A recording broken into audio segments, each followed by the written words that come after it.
Hi, Mystery Recap here. Today, I'm going to explain a science fiction thriller film called Children of Men. The premise of the movie is set in 2027. Female fertility has become non-existent for the past 18 years, and doctors are lost to explain the reason. With no women reproducing, humankind has not had a new child born in 18 years, and the world is falling apart.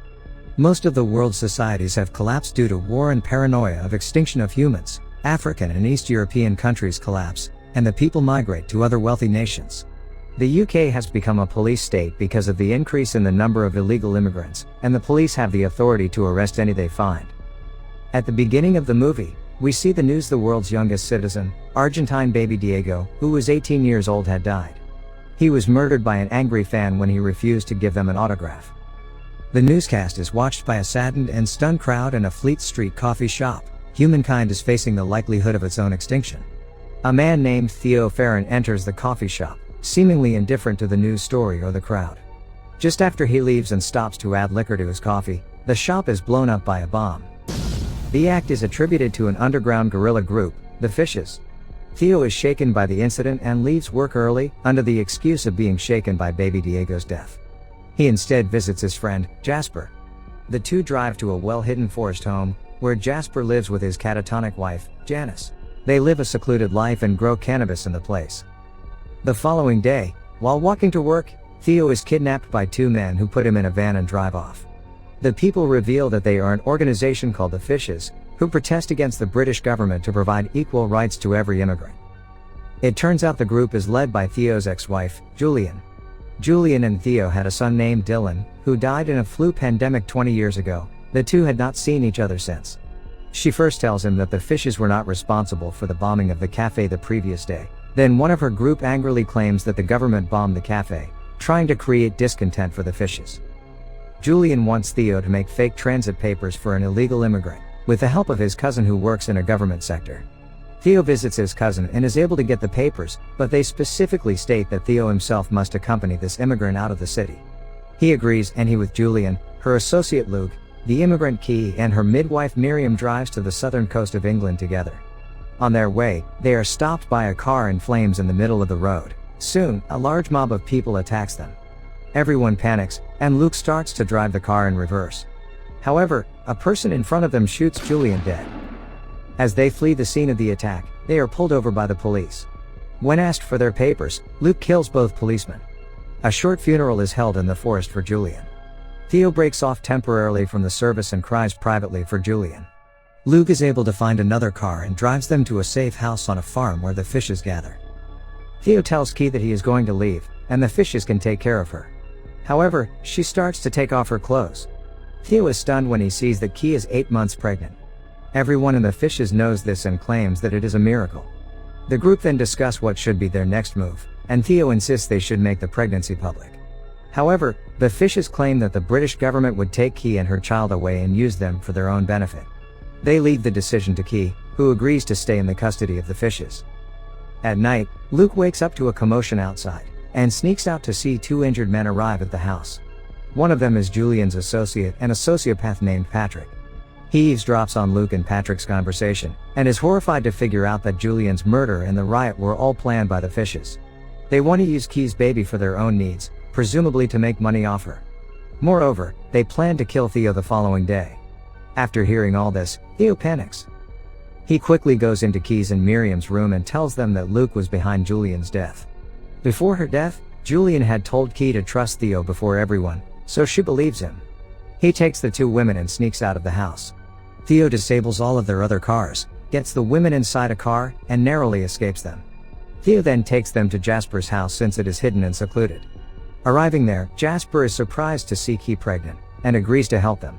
He makes arrangements for Key to meet a ship called the Tomorrow, a vessel belonging to a group called the Human Project, a collection of scientists based in the Azores off Portugal, and dedicated to restoring human fertility. They are the only people that will help Key genuinely. The following morning, the Fishes somehow manage to find Jasper's home. This sets off an alarm and alerts them. Theo quickly gets everyone in the car to take them to Jasper's friend, Sid, who will help them get to the Tomorrow ship in a boat. Theo, Key, and Miriam watch the Fishes get to Jasper from afar. When Jasper refuses to talk, they shoot him dead. Theo is frustrated and saddened by his friend's death, but gets inside the car and continues the mission anyway. The three reach an abandoned school, and stay there until a car arrives in the compound. Inside the car is Jasper's friend, Sid, who happens to be an immigration officer. The plan is to get the three arrested as immigrants and send them to the tomorrow ship in the immigrant bus. Sid takes them to a refugee camp, where they see the military killing the refugees one after another. Throughout the way, Key goes through contractions and whimpers in pain.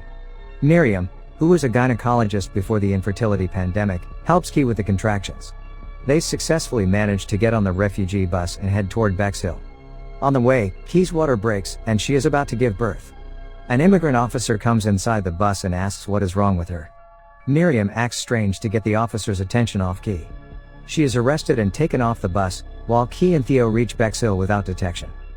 There, the two meet a woman named Marichka, who takes them to an old rusty room for the night.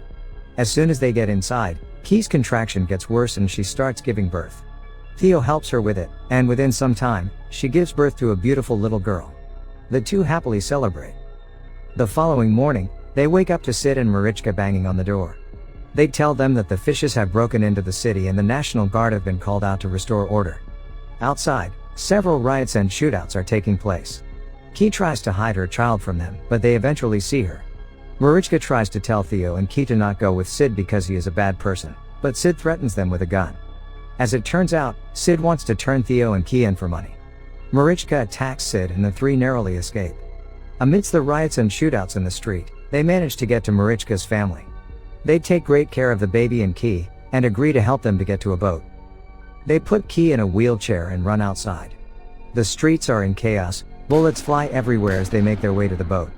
But before they get there, the fishes take Key away from them and kill Marichka's associate.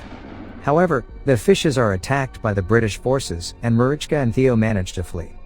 They run amidst the shootouts and bomb explosions, and are soon separated. Theo goes around the buildings, looking for Key and the child. He then goes upstairs and finds Key with her crying baby, hiding in a corner amongst other dead and injured people.